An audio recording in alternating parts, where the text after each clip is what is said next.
these communities. We know what the hole in their budgets. They need robust, flexible funding to keep serving Ohioans. Ohio communities have stepped up to meet this challenge. They're continuing to support residents through food banks and meal pickups for kids. This summer will be even more challenging with food for these kids. Keeping emergency services and addiction and domestic violence hotlines running. The YWCA presidents told me in a conference call last week that domestic violence calls have tripled, and we know child abuse cases are going up even though fewer are reported, and that's a problem in itself, but we know communities are working to deal with those issues. Collecting garbage, keeping utilities turned on, moving resources like libraries and museums online, trying to balance the needs to keep transit running, to get essential workers to their jobs while keeping workers safe. All those are what the mayors of Lancaster and Parma and other cities are doing in our state. They are forced to do this while their tax dollars are drying up. In the relief bill we passed in March, we're able to secure $150 billion for state and local government. The first draft of the bill, Senator McConnell left out any funding for local communities. We fought back. We negotiated. We got $150 billion for communities, $100 billion for hospitals and other things, and the unemployment benefits that came with that. Ohio will now get $4.5 billion. We know we need more as the crisis unfolds over months and has ripple effects through every local community of any size, just like the city of Lancaster does. So does Fairfield County, where the mayor lives. Cuyahoga County has problems just like the city of Parma, small towns and big cities alike. Last week, Mitch McConnell made a statement in an interview that he wanted to let cities go bankrupt. He seems to think this is only a problem in cities and states led by Democrats. Clearly, this virus doesn't know any political party. Communities all over Ohio are hurting, large and small, whether they have a Republican mayor or a Democratic mayor. So I'm convinced that most of us and both parties want to fix this and make sure communities can fight back. We can't leave them behind in the middle of the worst crisis of our lifetime. Cities and counties also need flexibility in spending this money. I've pushed the administration. I had a conversation just 2 days ago on the phone with Secretary Mnuchin, Steve Mnuchin, the Secretary of the Treasury, that they interpret the law to allow states and cities to use federal funding to replace lost revenue. Senator Portman and I teamed up on a letter to Senate leaders of both parties demanding that priority be in the next package. That simply means what the original, the first big it's going around coronavirus package 3 with the $2 trillion that had the $150 billion. Secretary of the Treasury is interpreting cities can only send the money on coronavirus-related programs and activities when we are saying the big loss for cities is the coronavirus has caused huge drop in revenues. So we want the cities. We want both, we want Mayor DeGeter and we want Mayor Sheffler to be able to spend those monies the way they and their city councils see fit to take care of people in the best possible way. The president has said, when Senator Portman and I wrote the letter to Mnuchin, the president said he supports what we're asking for. His administration, though, still isn't allowing mayors like Mayor Sheffler and Mayor DeGeter to replace lost revenue. It has to change. Ohio communities know what's best for their residents. We don't in Washington. We listen to them and should respond to them. So I'll go first to the Mayor Sheffler, mayor of Lancaster, Ohio community in the next county southeast, out on Route 33, southeast of Columbus. Mayor Sheffler, thank you for joining us, and thanks for serving your constituents so well. Well, thank you, Senator Brown, for your many interactions with local government. I've been on several calls with Senator Brown, and he has allowed us to express our concerns and the issues that we face with loss of revenue. As the senator said, Lancaster is a growing city located about 30 miles southeast of Columbus, and we're the home of about 40,000 residents. As a result of the layoffs and shutdowns due to the COVID-19 crisis, we are expecting a $2 to $4 million income tax revenue shortfall. This represents 10 to 15% of our general fund budget, 70% of which is police and fire operations. In addition, addition to that, the state gasoline tax funds 60% of our street department budget. We have been told that gasoline sales are down 40%. That could impact our street maintenance program by $400,000 to $500,000 this year. Unfortunately, a number of contracts have already been awarded for street resurfacing projects for this summer, and some of those are underway.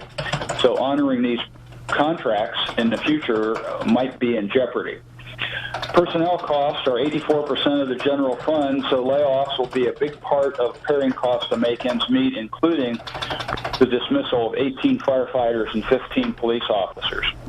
This would likely mean closing one of our 3 firehouses, police service reductions, and slower response times in both the police and fire departments. As a first step, I have asked city department heads to submit revised budgets reflecting a 10% reduction in city council-approved 2020 spending plans. Those are on my desk waiting for action, depending on what Congress does with some rescue package. A revenue replacement rescue package is a critical thing to allow Lancaster to meet our contract obligations, maintain safety forces, and safeguard the well-being of our residents. The money that's already been appropriated in the CARES Act under the Coronavirus Relief Fund allows for reimbursement of direct COVID-related expenses that exceed budgeted amounts. So we have spent a significant amount of money in overtime, especially in our fire department, because we had 6 firefighters test positive for the virus and 4 or 5 others that had symptoms but later tested as not positive. But we still haven't exceeded the overtime budget for the 12 months of 2020, so we're not eligible for reimbursement for any of those costs that we can directly attribute to the virus. Also, any money that we spent for PPE was purchased through the supplies budget of our department, so we haven't exceeded any of our supplies budget. So effectively, sitting here today, we don't qualify for even a single dollar of this CARES money that has been provided in the Act, in Phase 3 of the Act. So it's a big problem. We need money. With that, I'll close and let my friend Mayor DeGeeter tell the Parma situation. Thank you, Mayor Scheffler. Thank you, Sherrod Brown, for hosting and allowing both myself and the Mayor of Lancaster to join you on this call today. And I really do appreciate the collaboration between you and Senator Portman as you work together to assist cities. And you're right, this is not a partisan issue, it's a bipartisan issue. Our local congressperson, Anthony Gonzalez, also understands the need of cities, and mayors within his district have been advocating for him for support, and he's done so and is on our side. A little bit about Parma. We're the 7th largest city in the state. We're an entering suburb to Cleveland. Our biggest employer here is GM. GM has been on a shutdown. There has been talks about them reopening here in the near future. I also look out my office window at City Hall, and there's the shops at Parma, our town center, completely shut down. The real concern, and I'm very concerned about our city's future and what that would look like without direct stabilization funds from Congress. And there's really no chapter in the manual for what the mayors are going through all this. In Parma, we're projected to have a shortfall for this year of $5.5 million. As the mayor said previously, like other cities, we heavily rely on income tax. Our general revenue budget is just under $55 million. Income tax makes up 63% of that. Our city doesn't have a rainy day fund. We have a small carryover from year to year. We have to have a balanced budget by the end of March, and I call it March Madness because it's here in Parma each year as we do our budget. It's survive and advance, and our budgets are always tight. Some of the things that we've been doing here, we've already laid off 47 employees. We're also not filling positions. That includes 4 service workers, 2 rec department workers, 2 mechanics. That would give us a savings of $436,000. But I also got to caveat that to say our service department numbers, workers, have been way down and continue to be way down. Additionally, we're making attempts to work with our unions, engage with them to try to get additional savings. Everything is on for discussion. That includes police and fire. Our goal is to see a package from Congress, so we don't have to do that. The biggest concern, the takeaway too, I want to say, is that this financial impact to cities will continue even into next year. Because as less people are working this year, those income tax returns will also be reduced for 2021. So it's not just a current problem, but months and next year, and who knows beyond that. So at the city, we are providing services, but I'm very concerned about our city's financial outlook would be without federal support. We need direct emergency stabilization funds to survive, and we need it quickly. Thank you.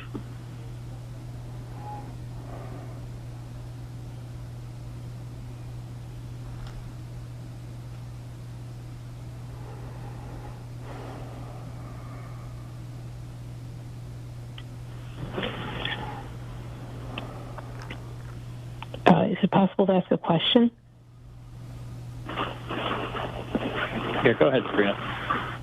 Thank you. This is for the mayors.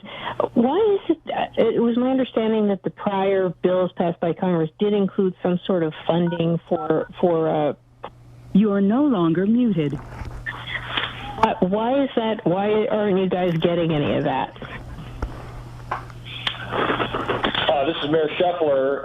As I said in my opening statement, that money was directed to be only for reimbursement of COVID-related expenses. That of the $4.5 billion that came to Ohio, 45% of it, or a little over $2 billion, was allocated to cities, of which the counties and the city of Columbus qualified for $800 million. So the balance, about $1.2 billion, was left to come to the rest of the cities. There has not been a methodology to disperse that. The mayors, county commissioners, and township trustees associations have come up with a plan to suggest that the local government fund formula be used to distribute that to the local governments. However, even if we got $3 or $4 million allocated from that, we do not qualify to get any of it because we haven't exceeded our city budgets in COVID-related expenses. I hope that answers your question. Just to follow up, Mayor DeGator, Mayor Lancaster is correct, and that package, only Columbus and I think 33 other cities in the nation qualify for that fund. So the key for us is loss of revenue, not COVID-19 expenses. Mayor, this is Liz Salsa from The Blade. I'm curious. So the governor this week began announcing measures to reopen the economy. How does that directly impact what you're talking about? Would you like him to move faster, or do you feel like your cities are smaller and could be allowed to open more quickly if you're suffering? Tim, do you want to go first on that one? Sure. So through the Ohio Mayors Alliance, which the mayor and I both are on the executive board, and I can tell you, too, on the Mayors Alliance, it's the top 25 most populous cities, and I don't even know, when we get together, you're not even sure which mayor, which political party the mayors are on this. We're well organized. Together, we've been told we're a model for the rest of the other states on how mayors have interacted. So I think the governor has handled this very well. Obviously, I didn't vote for him, but I support him in how he's handled this. I think he's taken a slow and steady approach. So we'll see what happens once retail open, other places here. But I think our residents have responded. Our city officials have responded. Our fire chief, we give a daily briefing to staff, department heads. Got a good handle on that. We check in with our local hospital. So I think it's taken a balanced right approach. Senator, go ahead. No, from my perspective, Perspective, Mayor DeGeeter mentioned looking across Main Street to the closed down retail center. We're facing the same thing here. Our retail is basically shut down. Our hospital has laid off a number of people because without elective surgeries, they've only had a few COVID patients in the last 6 weeks. So their occupancy is probably 30 or 40% of capacity. So they've laid off a number of medical people that have impacted our revenue. Some of our factories are closed down. One for lack of orders. We have an auto supplier that since all the auto supply plants are closed down, they're closed. So there's just many sources of lost revenue for us. Senator Brown, this is Nick Evans with the. Go ahead.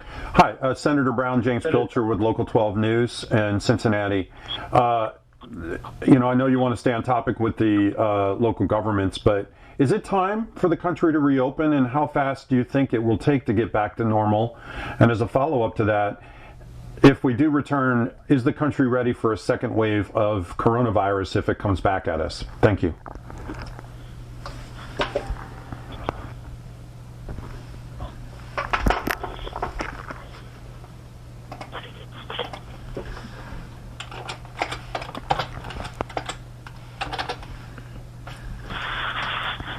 Senator, have we lost our senator?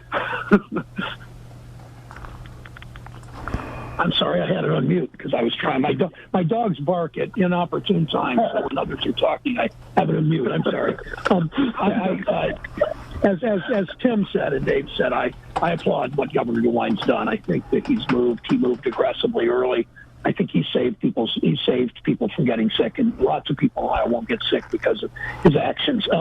I think that you open the government based first on we have to do more testing, significantly more testing, and then contact tracing, and then quarantining and isolation. And we need to have enough protective equipment for workers now in the workplace that are working at grocery stores, driving buses, working in hospitals, doing the laundry, security people, all kinds of people exposed to the public need protective equipment before we move faster on opening. So I would still urge caution. I don't totally disagree with what some states like Iowa seem to be doing, and Georgia and Texas especially.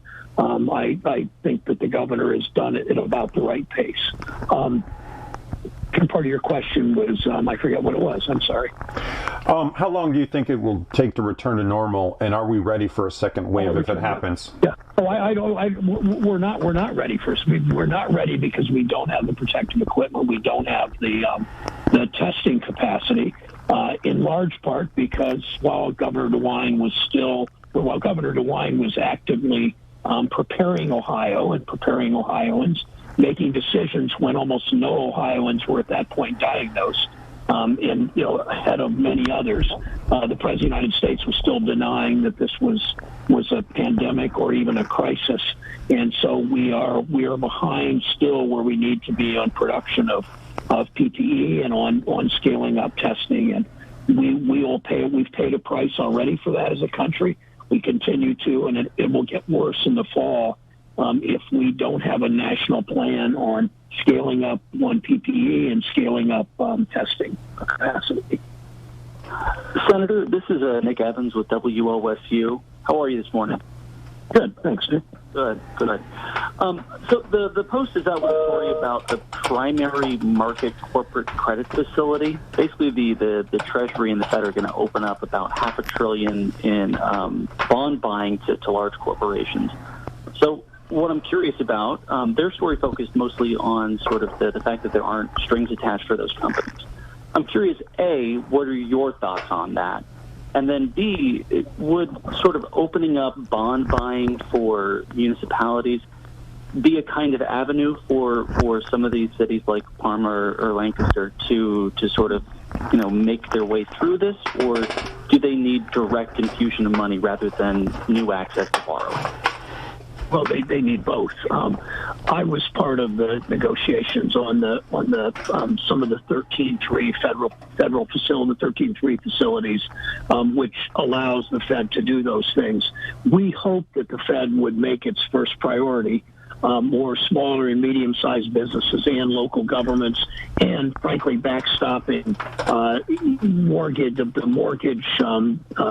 the moratorium on evictions and foreclosures. We need the Fed's involvement there principally, so people don't lose their homes, so people don't get evicted, so small businesses don't close, and local governments can provide. I mean, my concern in part is some people think the 26 million unemployed it's sort of going to level off. Well, what's going to happen? I mean, I know many communities in Ohio, like Parma, as Tim said, have laid people off, furloughed, layoffs, whatever you call each situation. But that will get much worse if we don't step in with more direct funding, and I think opening up the Fed facilities for communities to borrow if they so choose. But the first priority is to get them real money and make sure they can do what David suggested. They can spend the money the way they need to spend it, not based on coronavirus-related expenditures, but based on the money they get should have no strings attached, because it's all about lost revenues from coronavirus. Could I get the mayor's perspective on either of those ideas by chance? Sure.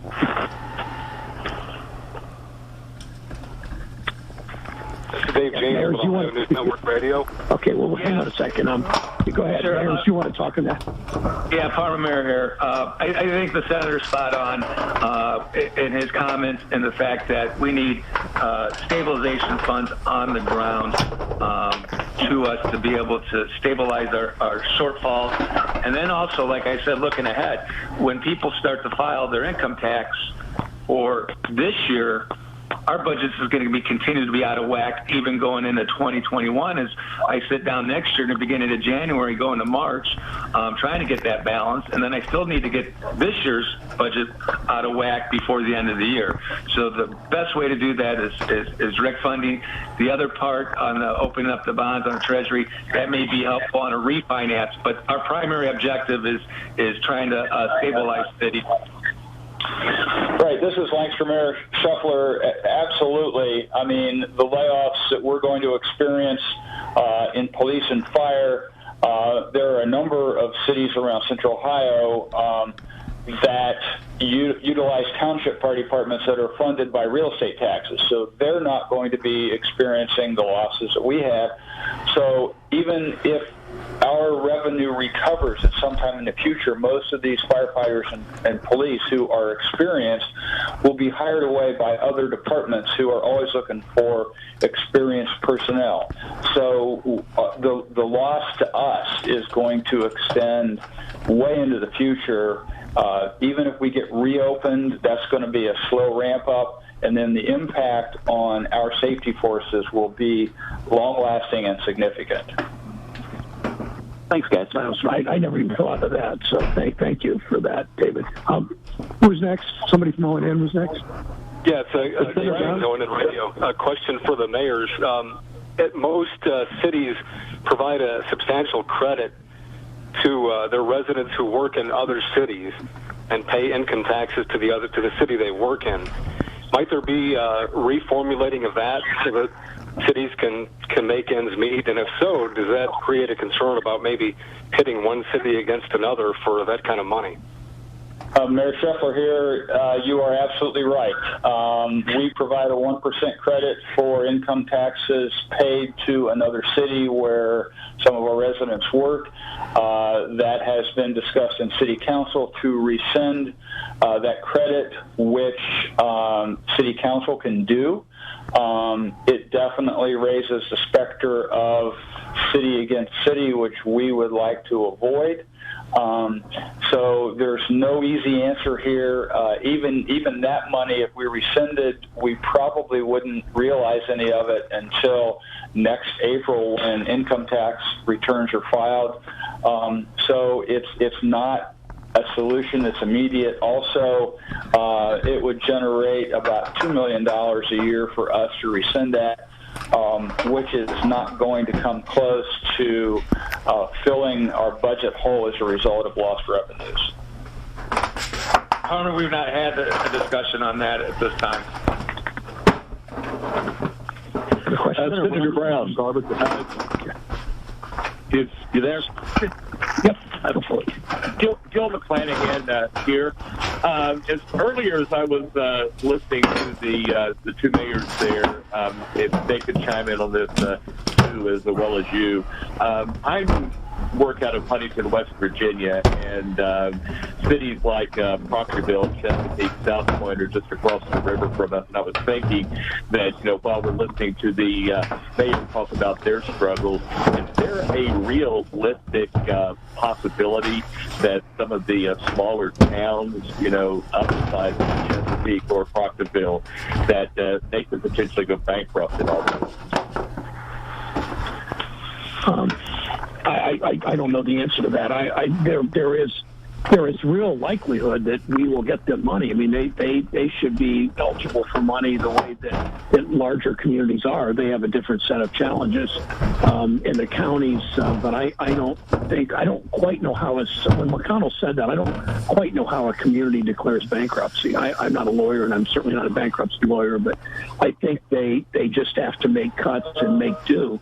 But we don't want to put them in that situation. So that's the fundamental answer there. Mayor Scheffler here. Constitutionally, the Ohio Constitution requires us to operate with a balanced budget. So if our revenue drops, we just have to cut expenses and cut personnel to live within our means. There is a mechanism that the state auditor has that if cash reserves fall below a certain level, and that's 1 month of expenses, that the state auditor will come in and take over your city finances as kind of a trustee, and they'll make sure that ends meet, and they'll take whatever action is necessary to do that. So it's not really possible to go bankrupt because if you get close to that, the state auditor will come in and manage your finances. Thank you very much. Anybody else? Senator Brown, this is Ben Garber with ABC6. Senator, my question is, you mentioned this is not a Republican or a Democratic issue, and so at this point, what's the holdup for getting these local and state governments the funding they may need to weather this financial crisis? Well, the question is to Senator McConnell. Sorry about the dog here. Senator Schumer is asking Senator McConnell to begin to negotiate on the next package. So far, Senator McConnell is not sure that he wants to negotiate at this point.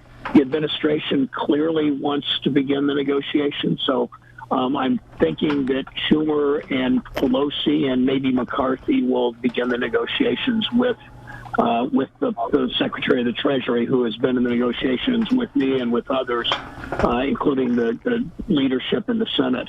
I'm hopeful that starts sooner rather than later, because it's clear these when you talk about when Mayor Portman mentioned March Madness, that he's got it past that date now, but every city needs these dollars sooner rather than later. Hospitals need these dollars sooner rather than later. We've got to address them. We're going to extend unemployment beyond the July date.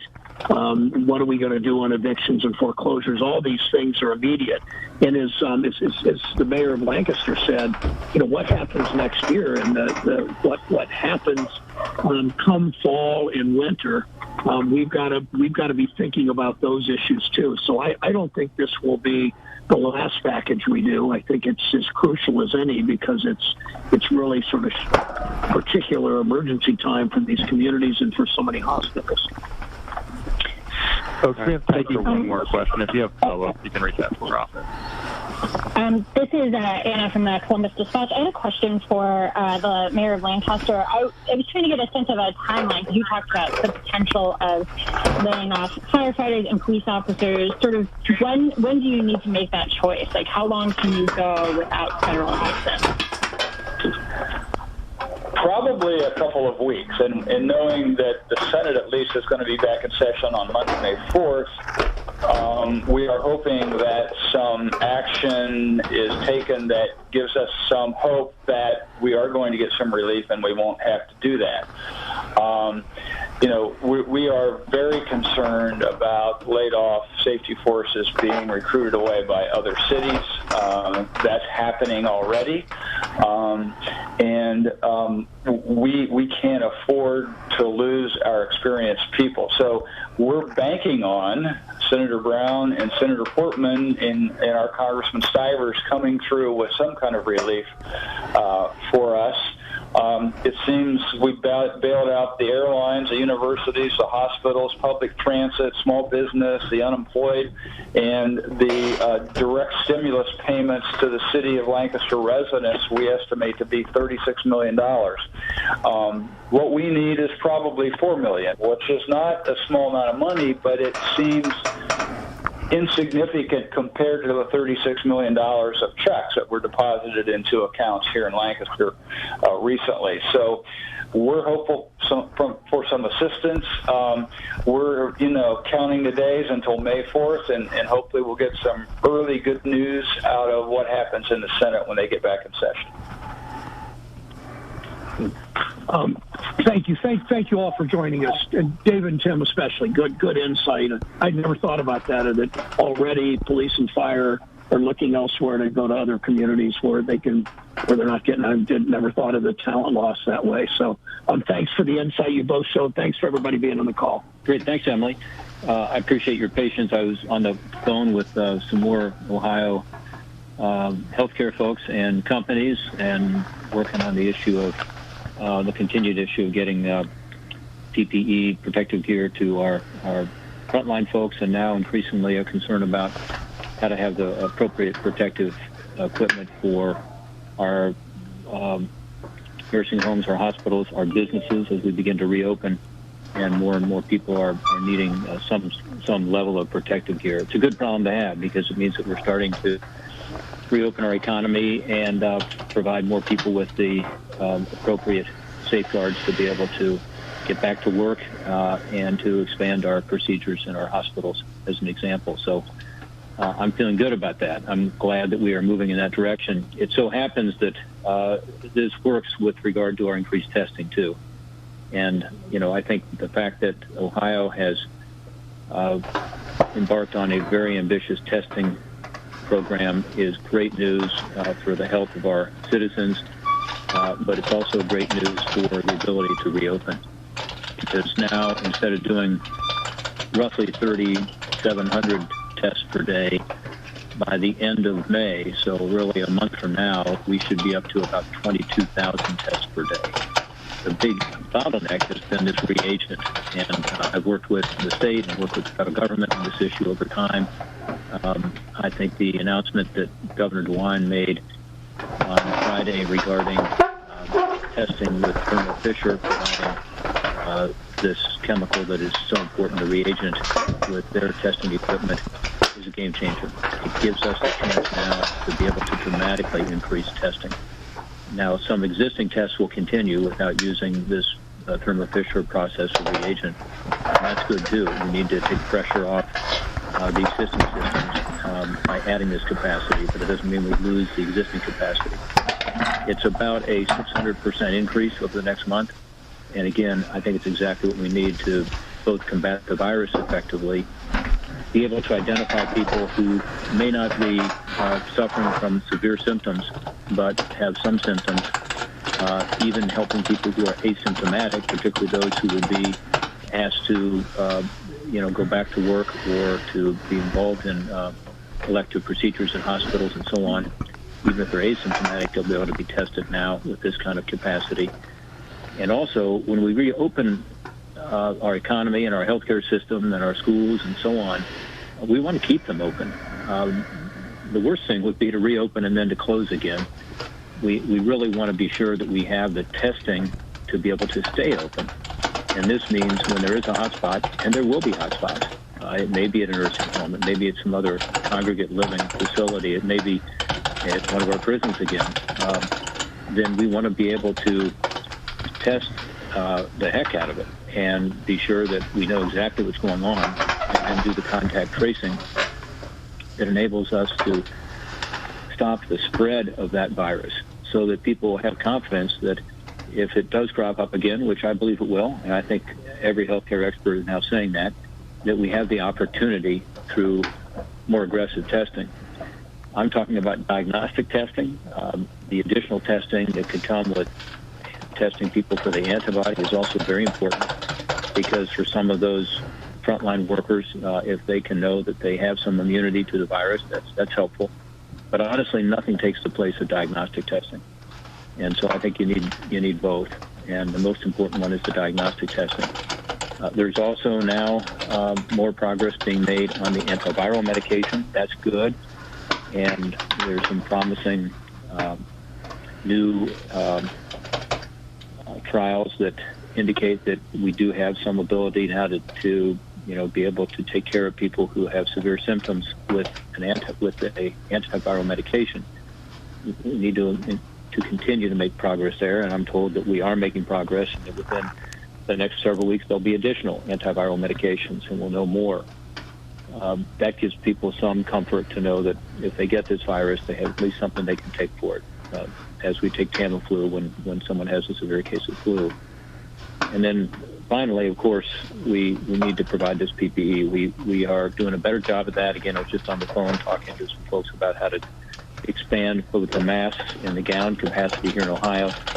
I think we're in a position now, thanks to Battelle, to be leading the entire country in terms of decontaminating masks, which is obviously a huge advantage to be able to say to a hospital or nursing home or EMS personnel, just put your mask in this bin, and for free, that mask will be taken and cleaned and brought back. And that's what we can do now, thanks to the federal government. I worked hard on that contract. It was a $400 million contract to allow Battelle to do this for free. And we've also worked with Cardinal Health. We appreciate them because they're providing the logistics back and forth. They have relationships with most of these hospitals and nursing homes anyway, and they can provide that conduit to get the masks back and forth.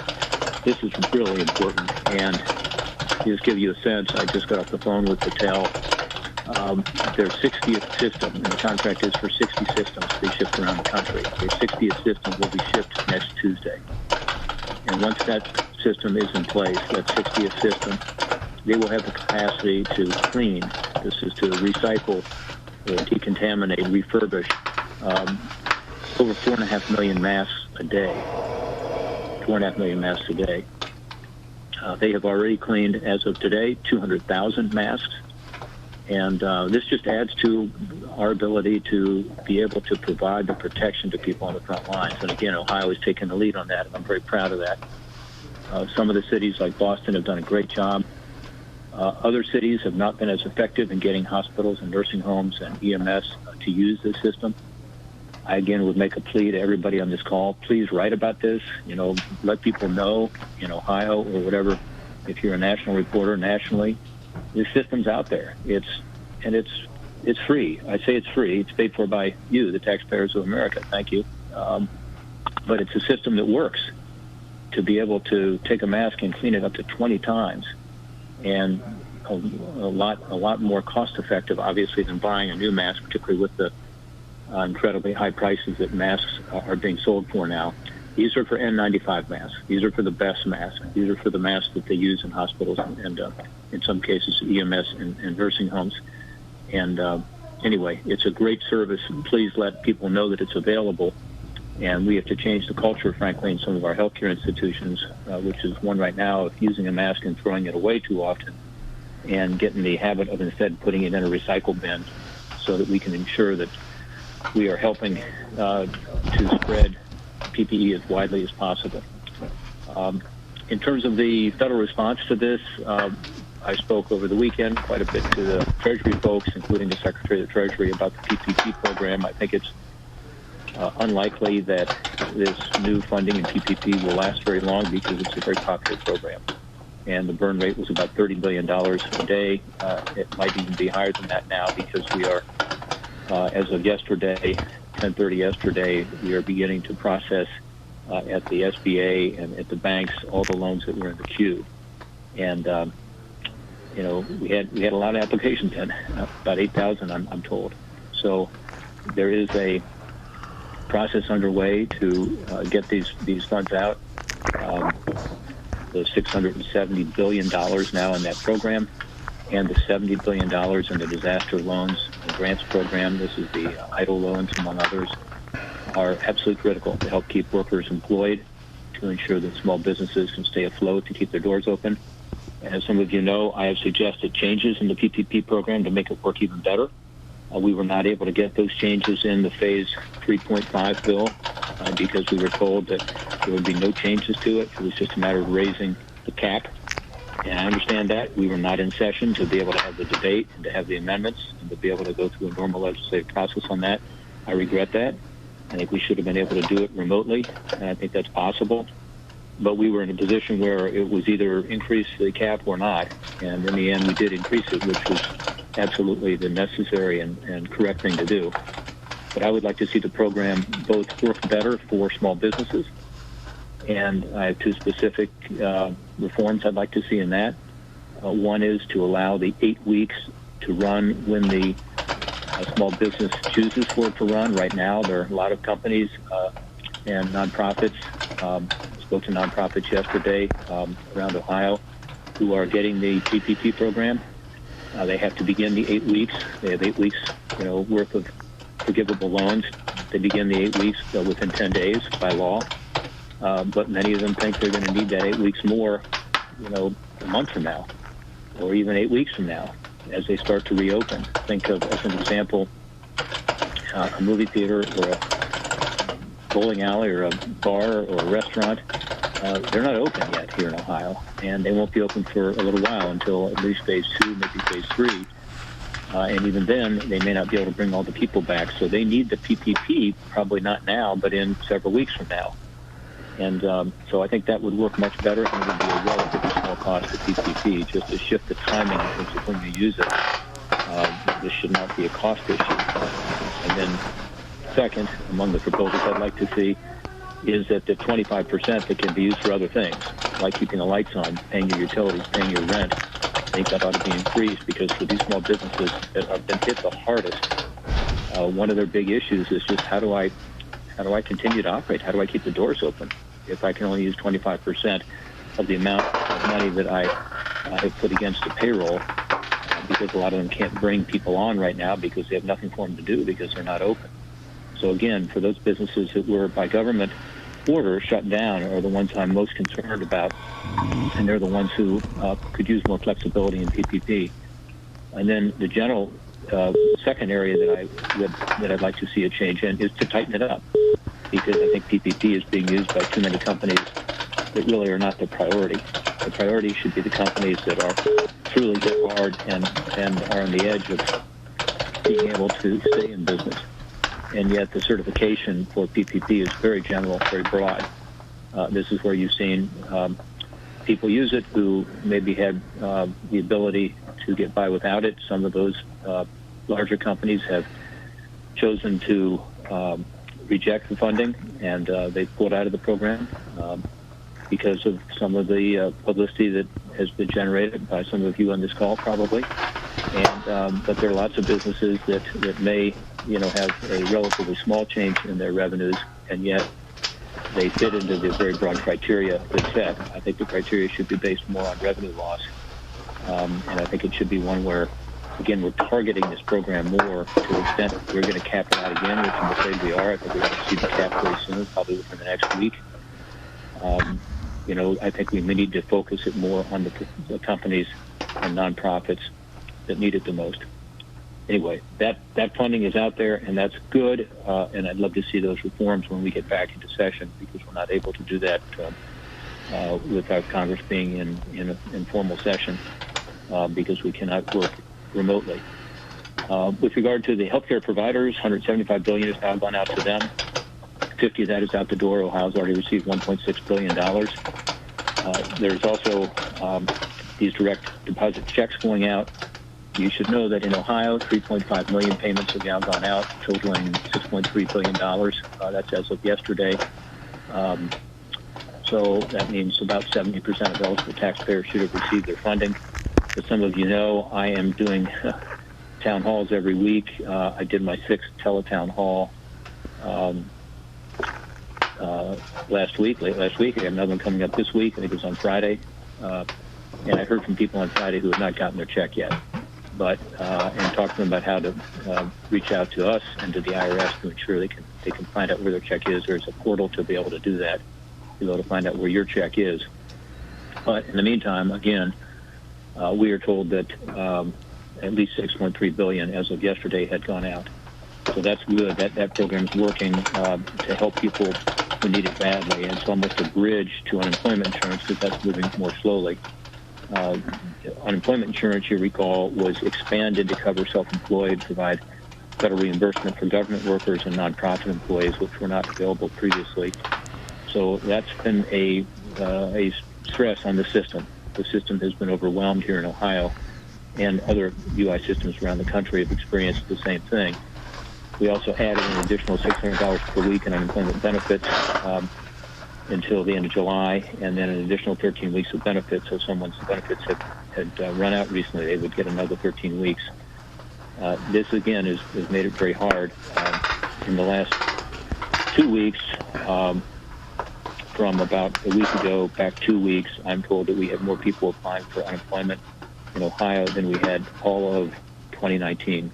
So in 2 weeks, more people applying for UI than in all of the previous calendar year. This overwhelms any system and certainly has overwhelmed Ohio. So we have been told that Ohio has now sent out $750 million in the additional $600 benefit as of yesterday, which is about 300,000 people. We've been told that over 80,000 self-employed individuals have pre-certified their information for applications, and for them, because I'm hearing a lot from them in my teletown halls, and I've also done 4 Facebook Live town halls, including last week, on this topic that always comes up. But for the self-employed, they should know that that money should start flowing by Monday, the 4th of May. So by this next Monday, the folks who are self-employed should start to get their money. Anyway, that's kind of the status of where we are on some of the major federal programs. The one that has gotten very little attention by the media or any of us, that I think is perhaps the single most important part of this legislation that's in Phase 3.5 is $25 billion to support additional testing across the country. Again, testing. I think this is the most important part of the bill because it's going to provide funding directly to the states to bolster their capacity to support testing and contact tracing, including here in Ohio. $11 billion goes straight to the states. This builds on the $6.5 billion that was provided in the first emergency stimulus package through the CARES Act. And that's good, but we need more, and that's why this legislation, the 3.5, was so important. We've got to have this widespread testing in place to be able to develop the metrics to show we're making progress and make people safer, and then also, again, to be able to react quickly as we reopen as hotspots crop up. Now we're looking at Phase 4. Again, we're not going to be back in session until the 4th, so it won't happen until then, and I think it'll probably take a few days to put together any kind of legislative package, given the differences. I'll be back in a little while. I'm going to grab some lunch on the way home. But the big issue there for me in Phase 4 is, as we begin to reopen, how can we start the government helping more on stimulus, real stimulus? And that would be things like infrastructure spending. Last night, a lot from the nonprofits in Ohio, and that's all I had. That could be very important to close the digital divide out there, not just the rural broadband, but even in our urban areas. And that could be part of an infrastructure bill. And with more and more kids out of school, that issue has come up more and more because of the reliance on online learning. We also are going to look at some tax provisions to help encourage more investment and more jobs. The President has talked about some of those with regard to entertainment expenses. There's others with regard bringing manufacturing back from overseas, which I think is going to be part of the impetus here to not just stimulate the economy and do it in a way that brings some of that essential manufacturing back here, things like making penicillin, things like PPE, where we're relying heavily on China right now. Earlier this morning, as we were talking about how to get more PPE in Ohio, as an example. With regard to other funding, probably to look at. One is the PPP program. As I said, it's going to cap out again. I hope we can reform it and make it work better. And then second is this issue of whether funding should be provided for state and local government in addition to what has already been committed to. As you know, there's already been funding that's come to Ohio, about $2.2 billion. Another roughly $2.3 billion is going to come to Ohio. And that's important. Some of it will go directly and is going directly to our local municipalities, because we have 6 of them, 5 counties and a city that receive funding directly because they're 500,000 or more. So of the $150 billion that's been allocated in CARES, the first half, again, of that state money has gone out. Again, that was 2.26 to Ohio. The second half just went out at the end of last week, and again, that's going to include about $1.5 billion to the states and about $780 million to the 6 local governments I talked about. So it's the 5 big counties plus Columbus. And the question is there going to be more money needed over and above that? I'm certainly looking at that. As you know, I have been very concerned about our municipalities, particularly in Ohio, because we are so dependent on income tax revenue and, secondly, sales tax revenue, both of which have been impacted greatly by the coronavirus economic crisis that has caused the revenues to plummet. We are more dependent on those kinds of revenues as compared to property taxes than other municipalities around the country. Brookings Institution did a report showing that 4 of the top 5 cities that are going to feel the largest fiscal impact from the economic slowdown are in Ohio. That's Toledo, Columbus, Cleveland, Cincinnati. So that's why I wrote a letter with Senator Sherrod Brown to Secretary Mnuchin asking the Treasury Department to issue additional guidance on how these state and local governments can use funding, because we would like the funding to be more flexible. In other words, to allow these municipalities, as an example, to use the funding to address the shortfalls they have in public safety. We are hearing from around the state, including Cincinnati, Columbus, Cleveland, and Toledo that I talked about, but also Dayton and Youngstown and Akron, that the crisis has caused them to lose significant revenue because of the dependency on income taxes and, to a lesser extent, dependency on sales taxes. And as a result, the cutting and the furloughing has been very difficult, to the point that public safety is now in question, and that would be money for fire, police, EMS. I don't think anybody in Congress would want to see public safety compromised at the middle of this crisis. So that's what we're trying to focus on, is how do we ensure that particularly our local governments have the ability to continue to offer the needed public safety and other services that are required during this crisis. There has been talk recently about the Fed, and it is true that as of yesterday, the Fed is talking about providing loans to state and local governments. That could be helpful in some cases, I've been told. And so that's another avenue that I think some of our municipalities are looking at. But we got to be sure that we monitor this issue carefully so that we don't find ourselves in a situation where EMS is called to someone's home and there's the inability to respond and get a loved one to the hospital who has a COVID-19 severe reaction that requires hospitalization, as an example. We got to be sure that police are patrolling our streets, as an example. So that's one thing I'm watching carefully. Let's turn to questions. We did get some additional funding since we talked last. One is $17 million in CARES for CDC to help our local healthcare capacity. Again, that's really important. That has come. We also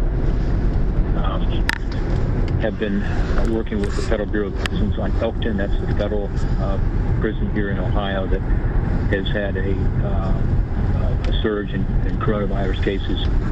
I am pleased they are now quarantining new inmates, as well as inmates identified for home confinement for 14 days before they interact with any new communities. I'm pleased that they are now taking regular temperatures of their staff. They've improved a lot of the processes there. In terms of the masks, they're requiring everybody to wear a mask now, prisoners, staff, people, anybody in the system. We're doing a better job on testing, but as I indicated in a letter I wrote last week to HHS Secretary Alex Azar, we need more help from the federal government for these prisons, particularly our federal prison, Elkton in Ohio. And I've asked Azar to expand the definition of high-impact areas to account for any outbreaks that occurred after April 10th, because that's not in the current law, because these surges have to be included, and we need the help. Particularly, we need funding for more testing. Ohio's got other hotspots with their state prisons. Marion County, you've probably heard about. The state has designated the Wexner Center, OSU's Wexner Center, to care for those affected inmates. I spoke to the president of OSU about that, and I commend Ohio State for its work with our state prisons. But Elkton also needs more help, and still lacks the testing that it needs. I did write the Bureau of Prisons and asked them to immediately supply Elkton with sufficient tests and to coordinate better with the state governments to be able to ensure that we can keep this hotspot from continuing to affect so many people, prisoners and guards, but also to ensure it doesn't affect the community.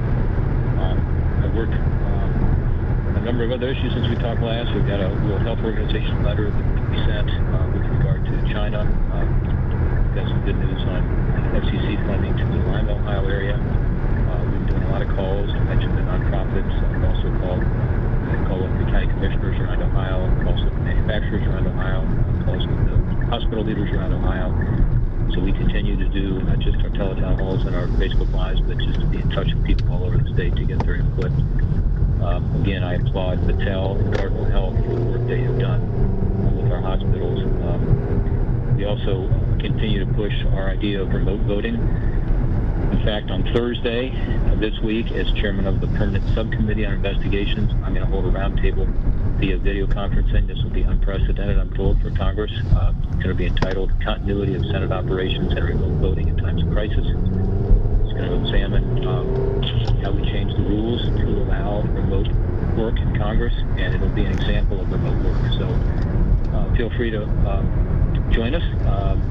We're going to have witnesses. It's going to be just like we were in a hearing, but it's going to be done remotely. We're going to show that it can work.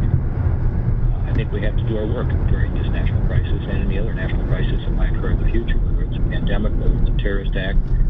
And that means remote voting, but also coming up with the ability to work on legislation, conduct hearings, negotiate with our colleagues, amend legislation, and vote on legislation. I know there's resistance to that in the Senate leadership. I can understand why it's preferable to be together. I couldn't agree more, but there's some times when we can't or shouldn't be together. And I think the last month is a classic example of that, and we can do that technologically. So my hope is that we can pass our legislative initiative to change the rules of the Senate. Senator Dick Durbin and myself, we have an op-ed in the New York Times today on it. In the meantime, we're going to show on Thursday that this can be done at the committee level. With that, comments or questions on anything? Hi, Senator. This is Cody Fisher with Channel 19 in Cincinnati. This is a question about unemployment. We're in contact with a woman who has been trying to file for unemployment for 7 weeks, and every weekly claim, she says, continues to say pending. And you mentioned earlier that the system is overwhelmed, and we get that. But what, if anything, can the federal government do to help people like this who can't get an answer as to why their claims are still pending and they're unable to get a check? Yeah, it's frustrating, and we are working with the state system here in Ohio, and by the way, systems all around the country, to help them be able to respond to the unprecedented number of people who step forward. The federal government has given the states money for administration, so it's not a matter of funding. In other words, the CARES Act, including funding for the new benefit, also included funding for administrative costs. I think it was $3 billion back to the states to help them be able to improve their technology. In the case of Ohio, my understanding is that actually it's self-employed. They actually had to come up with a whole new computer system. So I would tell her two things. One, check in with us, portman.senate.gov, if she wants us to get engaged and involved to see who can do to be helpful. But second is, when you get online with them, and I'm told being online is better than being on the phone, stay online, because some people are getting offline and getting out of the queue. And, again, we're told that as of yesterday, $750 million has gone out, which is about 300,000 individuals. So they're starting to get the new funding out. This is the new $600. And we're told that as of next week, on Monday, if she's self-employed, that's the issue, or if she's a government employee or a nonprofit employee, then that system should start working next week. Senator Portman, Senator Portman, this is James Pilcher with Local 12 in Cincinnati. How are you today? Hey, James. I'm good. How are you? I'm doing well. Point blank, is it time for the country to reopen, and how fast do you think that should take? Yeah, I think it is time, but it has to be consistent with the science and specifically increased testing. And that's why I'm pleased here in Ohio you see those two working together.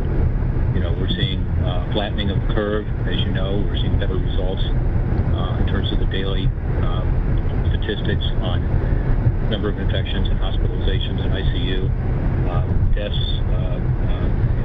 The grim statistic of fatalities continues to be a problem, but that is probably a few-week lagging indicator. In other words, if you have fewer new cases coming, that's what you want to look at. And so we're making progress in Ohio, and that's when you start to reopen.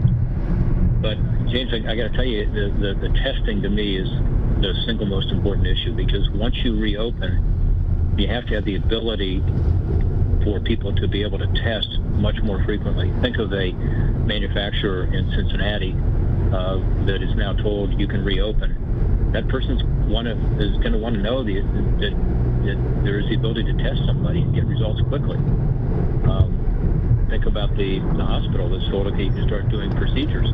That hospital is going to want to know that they can test people quickly and get a response. So that's the reason the test is so important. Plus, it's really important that you have the test to deal with the hotspots that are going to come up, because they will. Senator, this is Danielle from WKRC. Youngstown. If I can, circle back around for me to the Elkton prison. You wrote the letter the other day. And I remember reading, even in the brief from the judge in Cleveland, he couldn't understand why the Ohio prisons were treating inmates differently than the federal inmate. And even now, Elkton is appealing the order to identify those inmates at Elkton that may be susceptible to this. From your purview, what are you hearing? Why is there a difference in the way these inmates at Elkton are being treated, and the fact that the BOP doesn't seem to be all that quick to provide the testing supplies and other equipment that you and the workers there think they need? Yeah, as you know, we've talked about this for a few weeks now. This is not new, and so I'm frustrated the BOP hasn't acted more quickly. When I first called the warden and then called was told I needed to talk to BOP in Washington, I spoke to the assistant secretary in charge of the prisons nationally, and they gave me all kinds of assurances as to what was going to happen. I took good notes, and I were reminding them of what they said was going to happen.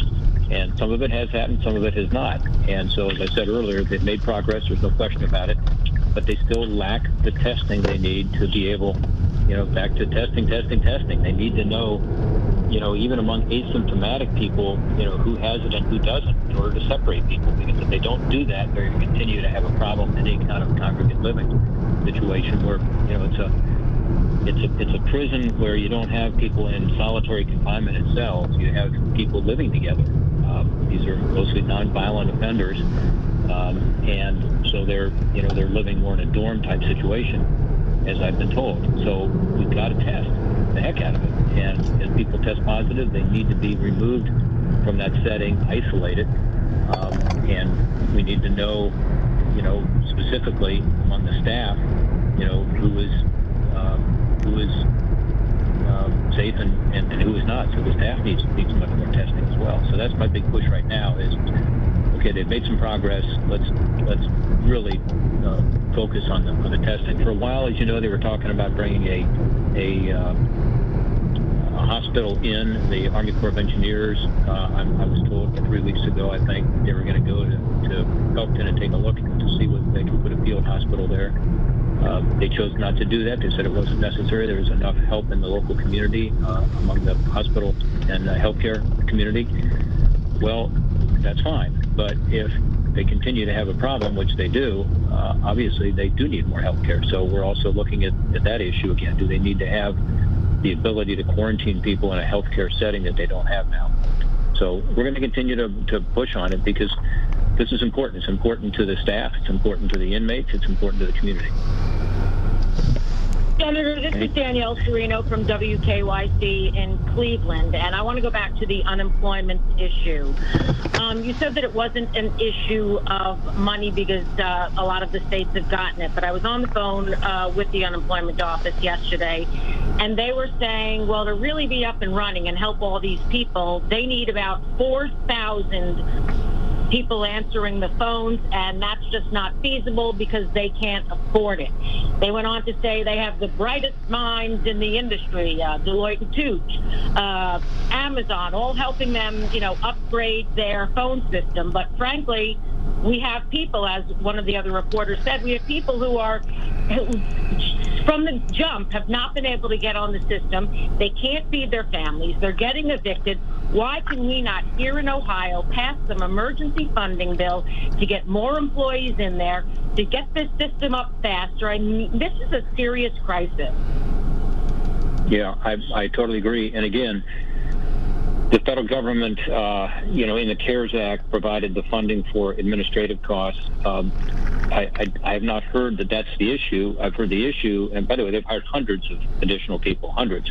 I don't know how many hundreds now, but even in the first week, they hired 150 people or something just to answer the phones, and then they've continued to do that. And they've also done a good job, in my view, of trying to upgrade their computer system, in real time, which is, it's a challenge.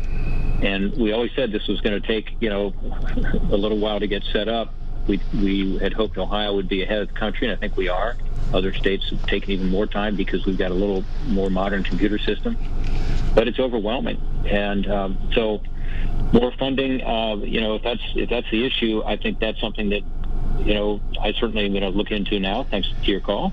But I don't know that that's been the issue that they've identified for us. It's been more the issue of just, overwhelming the system and not being able to get enough people in place and enough of the technology in place to be able to handle it as quickly as they wanted to. They have told me that, again, as of yesterday, $750 million has gone out to about 300,000 people, and that they expect the 80,000 people who are pre-certified on self-employed as being self-employed who are now eligible, and they expect that money to start flowing by Monday. One reason that I supported the direct payments, and I said this at the time, unfortunately I was right, is I felt like that was going to be a needed bridge payment to get to the unemployment insurance for people. So people who can't put food on the table, who can't make their rent payment or their car payment, at least they were helped somewhat by getting a direct payment. For a family of four in Ohio, that's about $3,400 that now most Ohioans have received. In Ohio, we think about 70% of eligible taxpayers had received that as of late last week, as of Friday of last week. So that's been helpful as a bridge.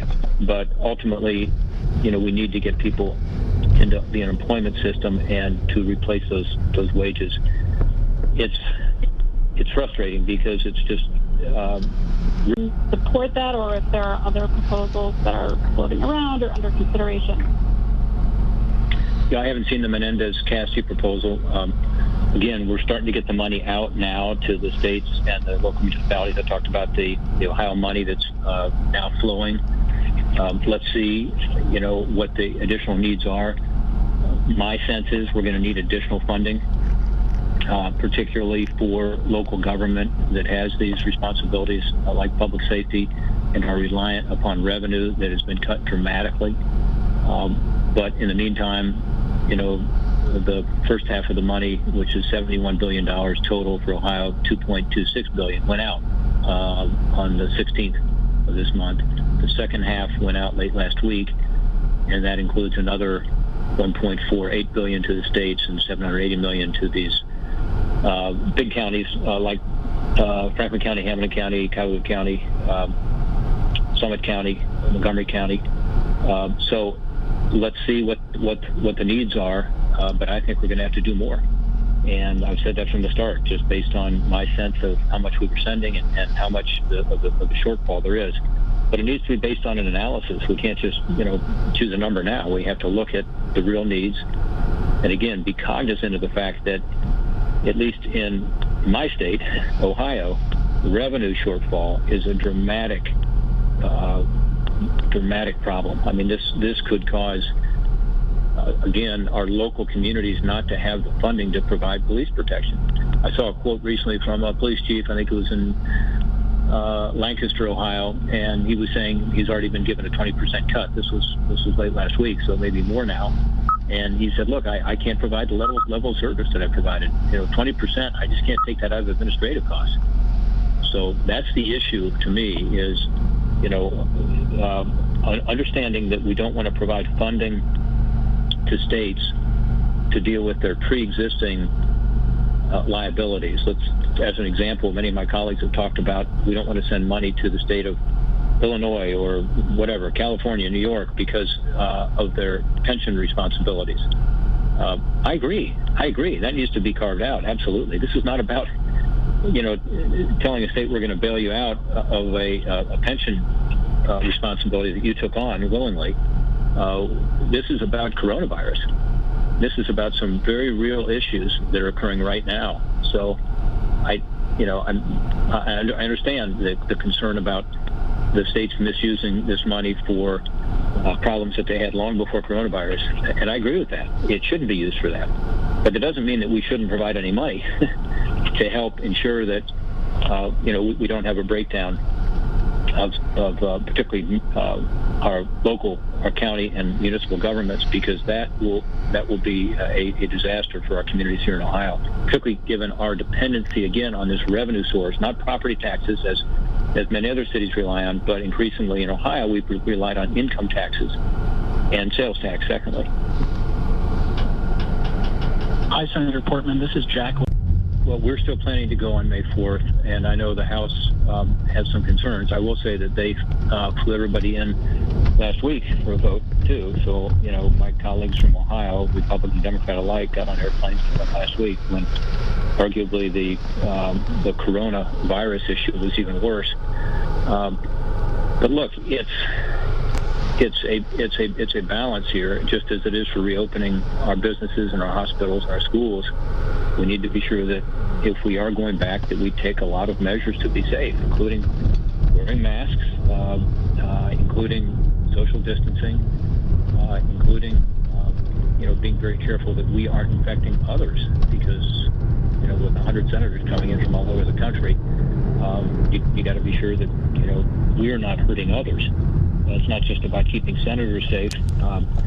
It's about ensuring that we're not making it worse. D.C. is approaching its peak, I'm told, so it's not in great shape right now.